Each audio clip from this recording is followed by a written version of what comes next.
বন্ধুরা তোমরা প্রত্যেকেই জানো যে এইবার থেকে একাদশ ও দ্বাদশ শ্রেণীতে সেমিস্টার সিস্টেম চালু হবে। তোমরা অনেকেই অনেক ভিডিওতে দেখেছো যে সেমিস্টার সিস্টেমে কেমন প্রশ্ন হবে, কত নম্বরের পরীক্ষা হবে, কিন্তু তোমরা অনেকেই কিন্তু এখনো পর্যন্ত বিভ্রান্ত।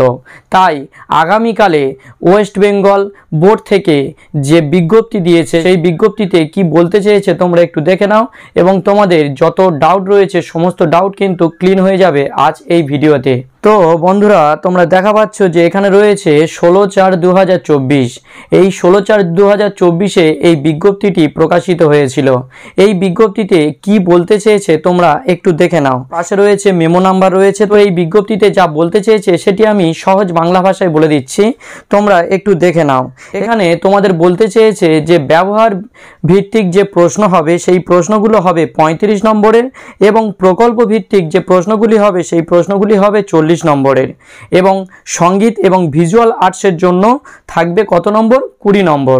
তো তোমরা এটা বুঝতে পারলে কি যে ব্যবহার ভিত্তিক প্রশ্ন এবং তোমাদের প্রকল্প ভিত্তিক প্রশ্নের জন্য 35 ও 40 থাকবে এবং তোমাদের যে সঙ্গীত এবং ভিজুয়াল আর্টস রয়েছে সেটার জন্য থাকবে 20 নাম্বার। এই হলো তোমাদের নাম্বার, কারণ তোমরা জানো যে প্রত্যেক বছরে 2টো করে সেমিস্টার হবে। তো এইবারে দেখো তোমাদের রয়েছে যে এই প্রশ্নপত্রের প্রায় 50% প্রশ্ন মৌলিক এবং সহজ প্রশ্ন নিয়ে গঠিত হবে, অর্থাৎ 100 নম্বরের মধ্যে 50% নম্বর কিন্তু তোমাদের মৌলিক এবং সহজ প্রশ্ন হবে।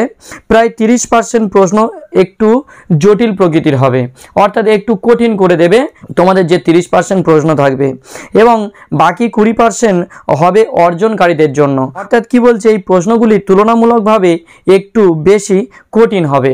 এই তোমাদের বিজ্ঞপ্তির মধ্যে থেকে কিন্তু এটাই বলতে চেয়েছে, অর্থাৎ 50% নম্বর হবে কি খুব সহজ সরল, 30% নম্বর হবে একটু জটিল এবং 20% নম্বর হবে তুলনামূলকভাবে একটু কঠিন। এইবারে দেখো এবং তাদের বিষয়জ্ঞানের সাথে শিক্ষার্থীদের যৌক্তিক এবং বিশ্লেষণাত্মক দক্ষতার পরীক্ষা করবে, এইটা তোমাদের বিজ্ঞপ্তিতে বলতে চেয়েছে। এইবারে তোমরা জেনে নাও যে প্রশ্নগুলো কেমন ধরনের হবে।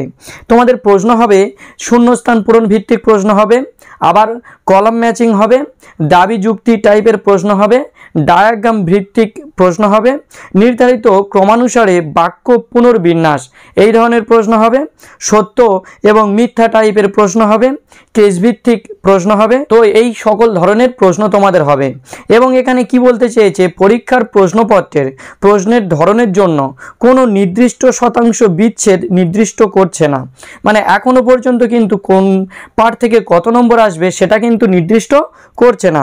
এটি সম্পূর্ণরূপে পেপার সেটারের বিচক্ষণতার উপর নির্ভর করবে, হ্যাঁ, এবং বিষয় অনুসারে পরিবর্তিত হবে। তো এটা ছিল তোমাদের একটা বিজ্ঞপ্তি যেটা 16/4/2024-এ প্রকাশিত হয়েছিল। তো বন্ধুরা ভিডিওটি কেমন লাগলো অবশ্যই আমাকে কমেন্ট করে জানাবে এবং ভিডিওটি ভালো লাগলে অবশ্যই লাইক করে দেবে এবং চ্যানেলে নতুন হলে চ্যানেলটি সাবস্ক্রাইব করে দিয়ে দ্য বেস্ট এডুকেটমের সঙ্গে যুক্ত থাকবে। এইরকম এডুকেশনালমূলক ভিডিও সবার আগে তোমার কাছে পৌঁছে যাওয়ার জন্য।